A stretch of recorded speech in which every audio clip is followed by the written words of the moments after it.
அன்பானவர்களே, இயேசு ரட்சகரின் நாமத்தில் உங்களை அன்போடு வாழ்த்துகிறேன். கர்த்தர் உங்களோடு பேசும்படி ஒரு வசனத்தை நான் வாசிக்கிறேன்.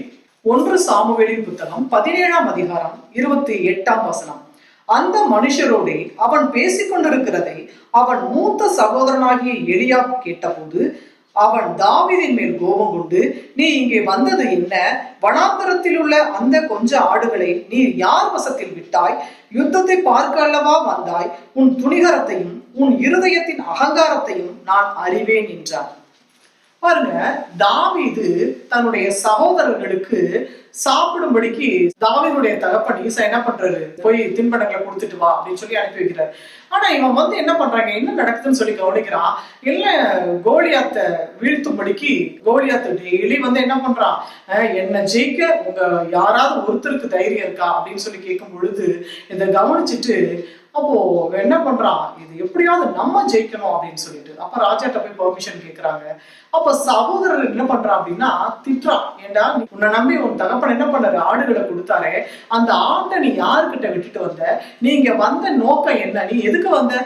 நீ பார்த்து நீ கிளம்ப வேண்டியதானே, நீங்க என்ன விசாரிச்சுக்கிட்டு இருக்க அப்படின்னு சொல்லி அவனுடைய தாவீதுடைய மூத்த சகோதரன் திட்டுறான்.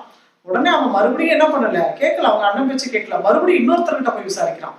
அப்போ தாவீது சொல்லுவாரு, நான் வந்ததற்கு முகாந்திரம் இல்லையோ அப்படின்னு சொல்லி. ஆம்பரியமானவர்களை, இன்றைக்கும் ஆண்டவர் உங்களை தெரிஞ்சுக்கிட்டதுக்கு, உங்களை அழைச்சதுக்கு, உங்களை படைச்சதுக்கு, உங்களை தேவன் தேடி வந்ததுக்கு ஒரு முகாந்திரம் உண்டு. நிச்சயமா ஒரு நோக்கம் இருக்கு. அப்ப நிறைய பேரு எப்படி தாவீதுடைய அந்த வெற்றி அவனுக்கு கிடைக்க விடாதபடிக்கு, அந்த ஆசீர்வாதம் அவனுக்கு கிடைக்க விடாதபடிக்கு அவங்க சகோதரர்கள் தடுத்தாங்களோ, அதே போல உங்களுடைய குடும்பத்திலும் கூட சில தடைகள் வரலாம். ஆனா தாவீது சும்மா இருக்கல. பாருங்க, நான் ஜெயிப்பேன், இஸ்ரவேலின் தேவனை அவன் நிந்திக்கிறதுக்கு அவன் ஏமாத்திரம் அப்படின்னு சொல்லி எப்படியாவது நம்ம ஜெயிக்கணும்னு சொல்லிட்டு என்ன பண்றான், போய் ராஜாவை சந்திக்கிறதுக்கு ஏற்பாடு பண்றான். இன்னைக்கும் கூட நீங்க முயற்சி எடுக்கிற அந்த காரியத்துல, நீங்க கர்த்தருக்காக எழும்புற காரியத்துல, நீங்க செயல்படுற விஷயத்துல யாராவது உங்க குடும்பத்துல உள்ளவங்களோ, உங்க உறவினர்களோ, உங்களுடைய வேலை பார்க்குற அந்த ஸ்தலத்துல எது தடையா இருந்தாலும் ஆண்டவருடைய காரியங்கள்ல நிச்சயமா நீங்க தொடர்ந்து முன்னேறுங்க.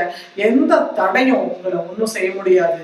எப்படி அந்த கோலியாத்தை தாவீது ஜெயித்து சவுல் கொன்றது 1000, தாவீது கொன்றது 10,000 சொல்லி எப்படி புகழ்ந்தாங்களோ அந்த புகழ் உங்களுக்கு வந்து சேரும்.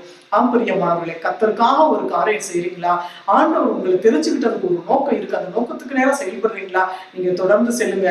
யாரு தடுத்தாலும் அதை கேட்டு, ஐயோ எங்க அப்பா அம்மா இனிமே சபைக்கு போகணும்ட்டாங்க, இனிமே நீ பைபிளை வாசிக்க கூடாதுன்னு சொல்லிட்டாங்க, இனி அந்த வேலைக்கு போக கூடாதுன்னு சொல்லிட்டாங்க, என்ன உங்களுக்கு ஆண்டவருடைய காரியத்துக்கு விரோதமா யார் பேசினாலும் அந்த வார்த்தைகளை உதறி தள்ளிட்டு தேவனுக்காக நீங்க தொடர்ந்து செயல்படும் பொழுது தாவீதுக்கு வந்த அந்த புகழை கர்த்தர் உங்களுக்கு கொடுத்து, தாவீது அந்த கோலியாத்தை ஜெயிச்ச பிறகு என்னாச்சு, எல்லாருமே சந்தோஷப்பட்டிருப்பாங்க இல்லையா?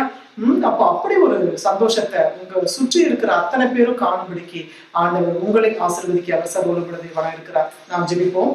சர்வவல்லமையுள்ள எங்கள் அன்பின் பரலோக பிதாவே, இந்த நல்ல வேலைக்காய் நாங்கள் நன்றி செலுத்துகிறோம். அப்பா ஆண்டவரே, அப்பா உமக்கு ஸ்தோத்திரம். அப்பா உங்களுடைய பிள்ளைகள் தொடர்ந்து செயல்பட வேண்டிய நல்ல காரியங்களில் ஆண்டவரே எதுவும் தடவராதபடிக்கு தொடர்ந்து செயல்பட்டு ஆண்டவரே வெற்றியும் புகழ்ச்சியும் கீர்த்தியும் பிள்ளைகளை வந்து சேர வேண்டும் என்று சொல்லி ஆண்டவரே இடத்தில் நாங்கள் செபிக்கிறோம். சாமி, பிள்ளைகளை கர்த்தாவே ஆண்டவரே புகழ்ச்சிக்கு உரியவர்களாக ஆண்டவரே நான் உன்னை ஆசீர்வதித்து உன் பேரை பெருமைப்படுத்துவேன்னு சொன்னீங்களேப்பா, அதே போல ஆண்டவரே அப்பா தாவீதுக்கு வந்த அந்த ஆசீர்வாதம், அந்த புகழ் உம்முடைய ஜனங்களை தேடி வர வேண்டும் என்று சொல்லி தொடர்ந்து உம்முடைய ஜனங்கள் தொடர்ந்து உமக்காக பிரயாசப்பட கர்த்தர் கிருபை செய்ய வேண்டும் என்று சொல்லி இயேசு ரட்சகரின் நாமத்தில் ஜெபிக்கிறோம் பிதாவே. ஆமென், ஆமென். பிரியமானவர்களே, நீங்கள் கர்த்தருக்காக கர்த்தருடைய காரியத்திலே நீங்கள் தொடர்ந்து முன்னேறும் பொழுது தேவன் உங்களை ஆசீர்வதித்து உங்கள் பேரை பெருமைப்படுத்துவார். God bless you.